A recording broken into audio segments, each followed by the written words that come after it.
help me here. I'm running with the action potential. I'm reaching what will happen when I reach it here? Where do I go? Down, right? Because this is the membrane this is the membrane, and I do have voltage gated channels. So we're going to go down, down, down, and at some point going up and continue.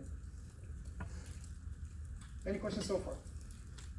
Abi? So letting the sodium is immediately, like at the spot where it's immediately form the action potential, or do you have that initial? We will, as just like in the nervous system, I was asking about the action potential here. Basically the same. We'll have local, we reach a threshold if it's enough. Of course, if it's enough, we need to release enough acetylcholine, right, to generate a strong enough, a great enough of a local potential to reach a threshold. Yes. Yes, it will go, I just showed you here, but it will go like this and go down and continue. And there are other neuromuscular junctions, so it's all over that area. So, Just to clarify, it seemed earlier like you said we can't have an action potential here because there's no voltage gated channels. oh, here, you're going to have action, just to make sure, if I was not clear, you are going to have action potential because you do have voltage gated channels. Right. So where was it that you were asking before that the answer was no, you can't have them because there's no voltage gated channels? Oh, I was just challenging you to get the answer no, just to tell you that it's yes. That's the issue. The fact is that it's a yes.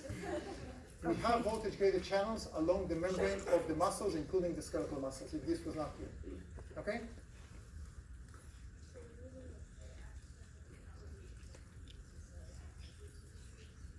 So exactly, the question is, can it go down because of the tubules? Yes, the answer is yes, because we have these, again, invagination of the membrane. It just, for the action potential, it's just a membrane, but it goes down. You will see why down in a second.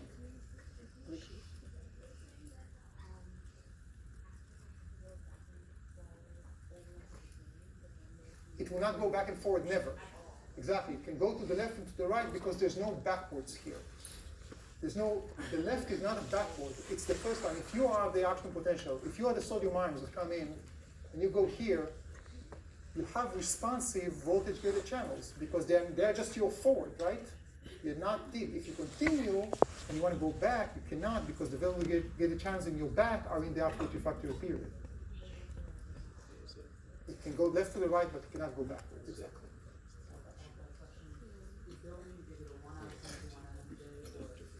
It will be, yes, it was one axon to one NMDA to one neuromuscular junction. Yeah.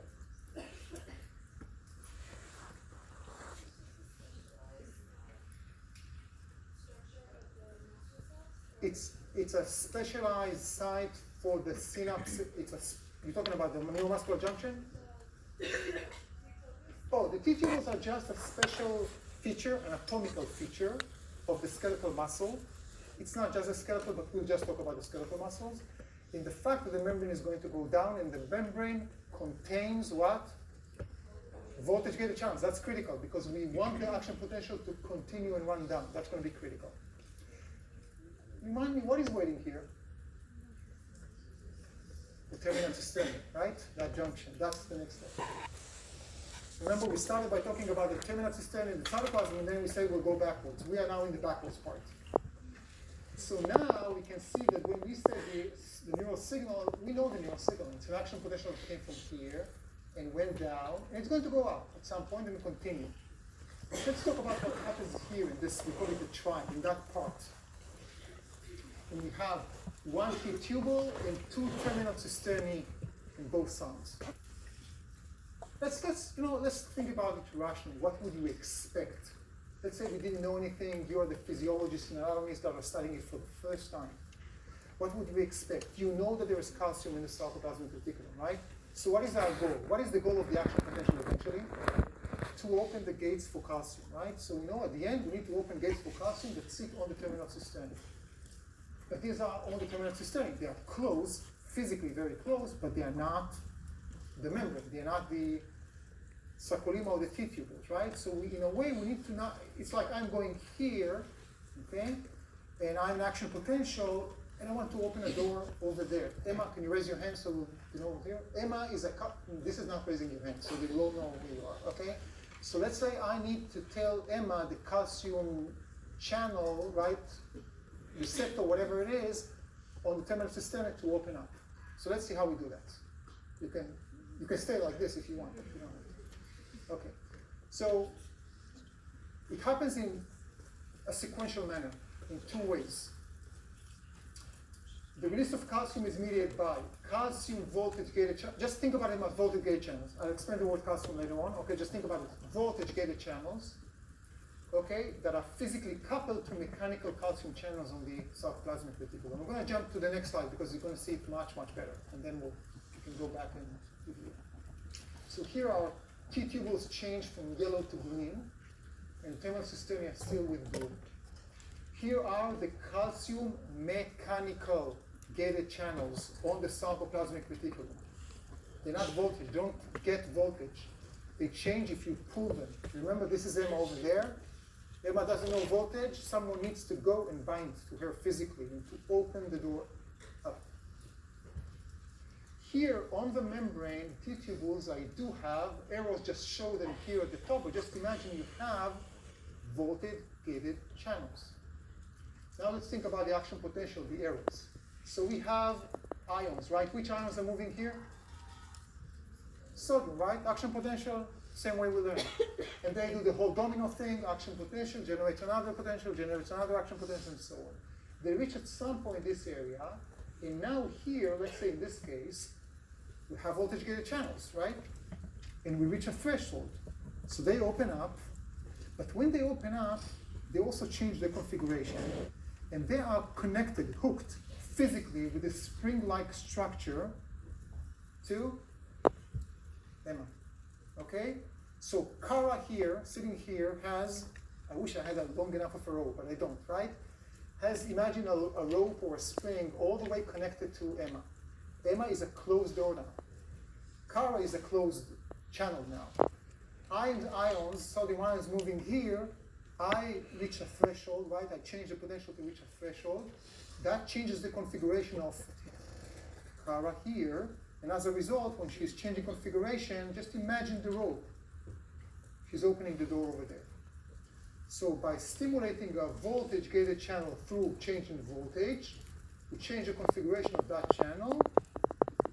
And when this configuration changed, so did the spring, the physical connection, and eventually so did the door, the mechanical calcium. Any questions about this? It's a beautiful mechanism. Yes, sir.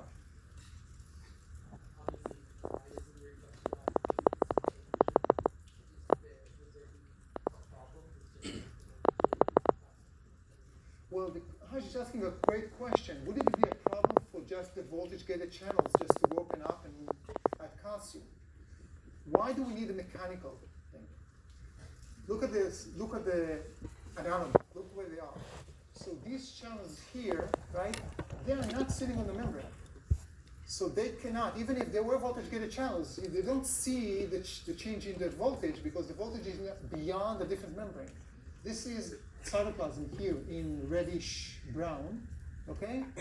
So they could have been voltage-gated channels, it will not help. They need another type of stimulus. Anything else? I just want to say, I'll answer Miranda's question in a second. I just want to say one thing. As you could see earlier on, I wrote calcium voltage-gated channels. This is also not because they sense calcium, actually sodium is the one creating, but they also allow calcium to move through them. Now, what I just said, the calcium to move them, as far as I'm concerned, don't even remember what I just said. It's another mechanism that contributes, but we're not going to study this. If anyone is interested and wants to ask after the class, I'll be happy to answer. Okay? The main mechanism that allows calcium to move into the cytoplasm is that this sequential stimulus. Miranda, you had a question?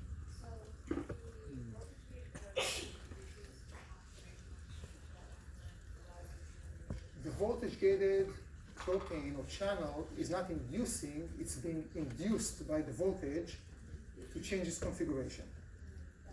And that induces a configurational change in the calcium mechanical channels because you just changed something, right?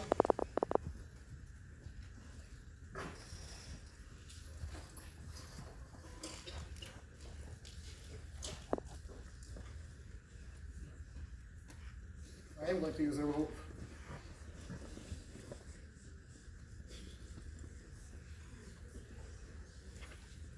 Okay? Very straightforward.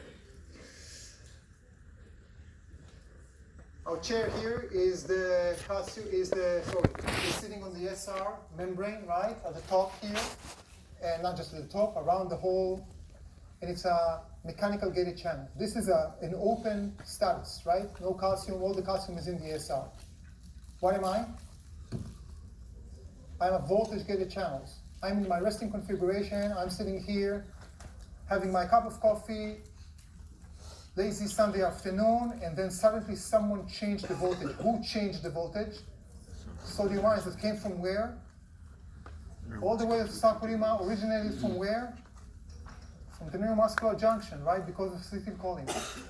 And they come here and they change. I'm a voltage. I sense voltage, negative 55, boom, I'm changing. And what happens? Boom, I just changed my mechanical gate. Just because I changed my configuration, that changed the spring-like structure, and that's it. More questions? It's not always easy to person at the beginning. Andrew. How does the calcium get in the hoods? Sorry?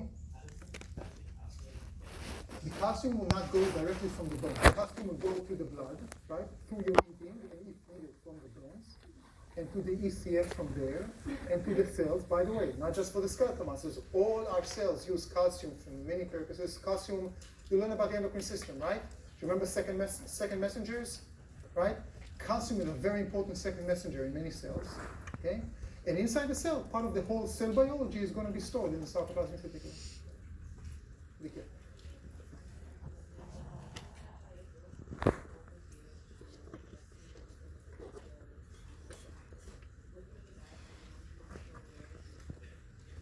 The mechanical gated channels are the ones you see here in green. I'm going to show you.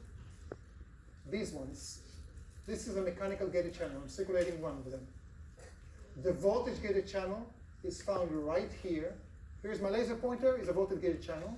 And the spring is what attaches the voltage gated channel to the mechanical gated channel. And here is a case where action potential here, you see it's more lighter green type of thing. Then this change configuration, pull the spring because of the change of configuration, and this channel is now open mechanically. Isn't that beautiful? I just love this mechanism. And this is again one of two mechanisms, but we're not talking about the second one. I would just say that the second one is not essential. This one is essential. If you miss this with any part of what we just said, you cannot contract the muscles. Okay. Okay, so now let's think about something. Okay?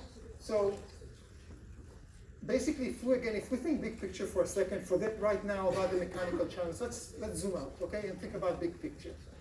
We said that in order for the muscle to contract, we need ATP to change the angle of the rising head, and we need what to make the sites available on the actin?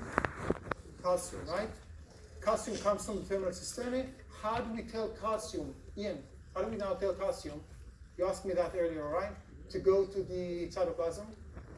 How does the body tell calcium? We're secreting, we're not secreting, we're generating an action potential, right? We learned about exactly how it goes. But it has to be an action potential coming from the brain to, or not just the brain, the spinal cord and the reflex, but coming from the CNS to the muscles and saying action potential. And that will, through this mechanism, will release calcium that will make the sites available. That's the excitation and contraction coupling. Okay? Now, remember we need to stop, right? Now we said that even if you have ATP, and you might have some ATP, you cannot really control the levels of ATP at a second-to-second basis, right? I can have enough ATP or not having enough ATP, but I cannot try. I want my muscle to stop contracting. I cannot just cut short of all my ATP. It's very difficult and not possible to regulate that. What can I regulate? I can regulate calcium. Okay? So this is essential. This is how we regulate. So in order to stop muscle contraction, right, in order to make sure that we need to make sure that muscle is not all the time over there. Kind of like the rigor mortis, right? Scenario that we gave. We want to prevent rigor mortis. So there are two things that need to happen. First off, I'll say that and then we'll show. First up, I need to stop sending the signal that releases calcium. Oops. I need to stop telling calcium to be released, right? I need to stop sending those action potentials. That's one thing. And the second thing is that I already have calcium there in the cytoplasm, bound to the tropomyosin, right? So I need to deal with that one as well. Because even if I stopped releasing more calcium, I still have calcium. So I need to remove it, otherwise the calcium will be there, rigor mortis, right? So what I want you guys to do now is to think about one or two of the questions and to think about what needs to happen in order for us to stop releasing calcium when we want to stop releasing calcium. You can think about either of these, okay? Again, stop secreting calcium, we have to stop an action potential. The easy part is the nervous system, but think about what happens between the nervous system and the muscle.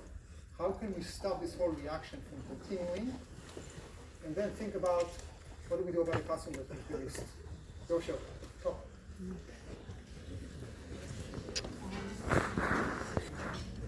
If I turn on the switch from the nervous system, right, and then I turn off the switch, an action potential, then we don't have an action potential. Let's go back to this one, right? Here. So if I don't generate an action potential, or I generated an action potential, but now I just stop, then there won't be any more release of acetylcholine, right? But we still have acetylcholine here. And we have sodium-gated channels, right? Binding to acetylcholine. So we have to stop it somewhere, right? What are we going to do? What's your mechanism for the first part? Zero. Wonderful. We need to stop. Remember when we talked about synapses back in the days, we learned that in the whole process of synapse, the last part is extremely important, and that's the cessation, the stopping of the whole story. Any biological process, it's very important to start it. It's just as important to stop it. Too much is just as bad. So if we think about this part here, it's not just enough not to send another action potential. Because if the doors of the ligand-gated channels will continue to be open, the sodium will continue to move in. We have so much sodium outside, you know this, right? And we will continue to generate an action potential at the muscle. So we need to close the doors. And there are different ways to close doors to treat the ligand itself. We learned about it back in the days. And one of them would be to use an enzyme, this is the case in the neuromuscular junction, to break down acetylcholine to acetyl and choline.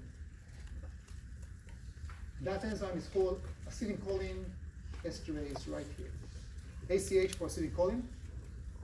And the esterase hydrolyzes acetylcholine, breaks it down to acetyl and choline.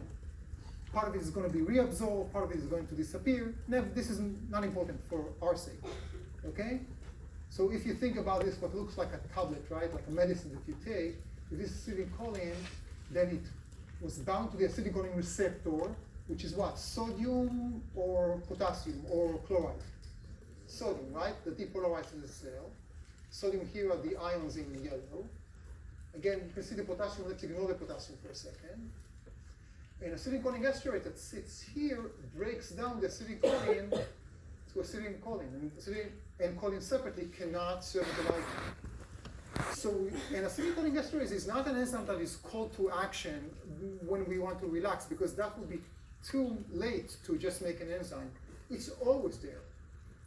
You just have a balance, again a tug of war, homeostasis, right? Between secretion of acetylcholine on one hand and breaking down of acetylcholine from the other hand. Yes, sir. Is there a limit to the number of times that a neurotransmitter can bind to the receptor? Is Darren is asking, is there a limit to how many? If the neurotransmitter is fine, the receptor is fine, no, there's no limit. There is a process called desensitization at some point when the receptors are not as responsive. We see it a lot with medication sometimes. The medication can work for you, but at some time you need to adjust your meds because they're not the receptors are not so responsive. That's on the receptor, not the It's about the receptor. Yes, Isabel. Yeah, so receptor will desensitize to some extent, right? But it will still, again, it's going to be very bad if you just keep acetylcholine.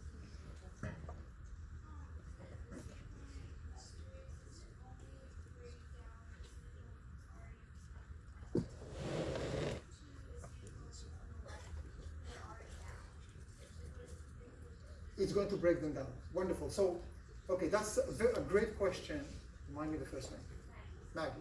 So, Maggie's asking a great question that is, I want to address, maybe I addressed it already at least once, but I need to mention this 20 times to make sure we understand. Like Maggie's saying, wait a second, we have acetylcholine that is bound to the receptor, right? What's about that? So, I mean, very important concept in biology as a whole, in science as a whole. Everything that you see here, not because it's animated, but imagine the real molecules, is not real. We are clearing the image. Imagine a crazy fast-forward movie that we just stopped. We just seen the picture, and then we clean a lot of the stuff up. So you can actually see this, so we can explain, so I can tell you this is silicone. Everything is everywhere all the time. It's a completely stochastic process. Because the ligand and the receptor have affinity, then statistically, in the presence of both, you'll find more times when acetylcholine is bound to the receptor. But it's not covalent bonds. It's not going to stay there. When we say the ligand is bound to the receptor, we don't mean that you're actually going to bind and stays until someone comes and removes it. It's going to bind, detach, and bind, and detach, and bind, and detach. Everything here, again, just imagine yourself a crazy, fast-forward movie. Everything is moving. Okay, we have Brownian movements, we have everything is moving all the time. It's just that in the presence of enough acetylcholine, there will be enough channels that will be temporally bound and therefore open. Okay, so acetylcholine esterase does not need to come to the gate and remove acetylcholine from the gate. Acetylcholine will be removed from the gate. But then when it wants to go back to the gate, there's no acetylcholine, someone broke it down. Okay, great question. Okay, so let's put esterase aside and just to talk about one of these we didn't mention any homeostatic imbalances. So another autoimmune disease, right? We talked about a few at this point. It's called myasthenia gravis.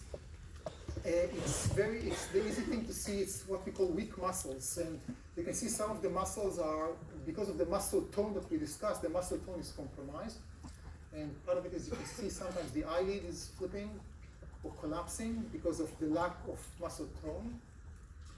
It's a progressive disease. It's not all or none, but the main thing that happens here is that your immune system is basically attacking your acetylcholine receptor, the sodium ligand gated channel. Okay? So think about the consequences.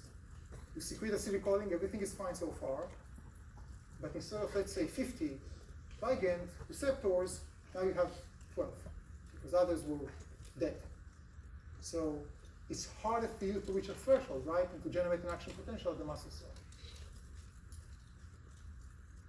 Less depolarization, compromised muscle contraction. Okay, now you'll see a note card. Ignore the note card. We don't have time for the note cards, but I do want you guys to discuss in groups. Okay? So just an idea. How do we help the poor myasthenia gravis patients? Based on what you know. There are different ways to address this, right? And because we have time constraints, typically students suggest, for example, maybe you can synthesize more acetylcholine, which is a great idea, right? But it's much more difficult to make something in general. As a medication, it's much easier to block something. And that's the real medication for myasthenia gravis. It's an inhibitor of the esterase, because it's all about homeostasis, it's all about balance. If we don't have enough acetylcholine receptors, let's make sure that we have acetylcholine, the ligand, for a more sustainable time. So the few doors that we do have will be open for a longer time. Okay?